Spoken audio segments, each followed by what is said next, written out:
महाराष्ट्र केसरी स्पर्धेच्या उपांत्य फेरीदरम्यान मोठा गोंधळ झाला। या प्रकारामुळे स्पर्धेला गालबोट लागले। उपांत्य फेरीच्या सामन्यात पैलवान शिवराज राक्षेचा पराभव झाल्याचा निर्णय पंचांनी दिला। यावेळी पैलवान शिवराज राक्षेने पंचांनी दिलेल्या निर्णयाच्या विरोधात तीव्र नाराजी व्यक्त केली। त्याने पंचांना लाथ मारल्याचा आरोप झाल्याने स्पर्धेच्या आखाड्यात एकच गोंधळ उडाला। सदरच्या घटनेमुळे महाराष्ट्र केसरी स्पर्धेला गालबोट लागली।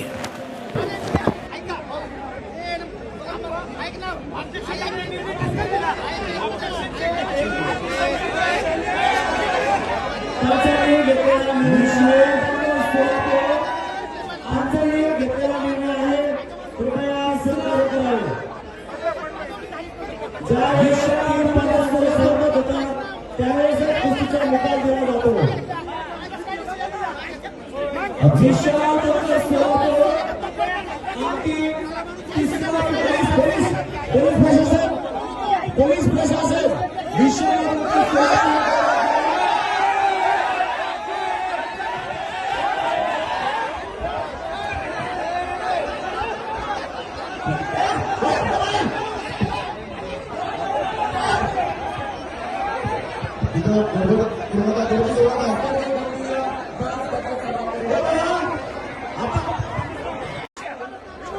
आमदार सगळं मला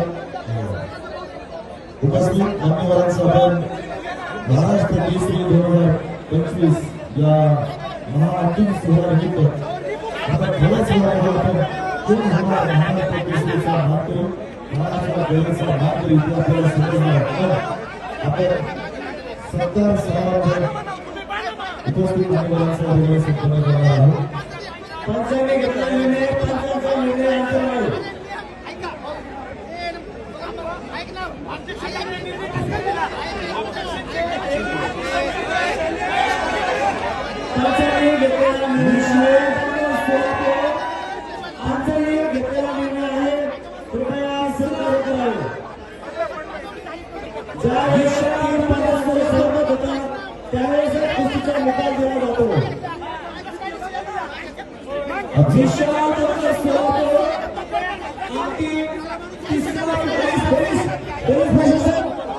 पोलीस प्रशासन विषय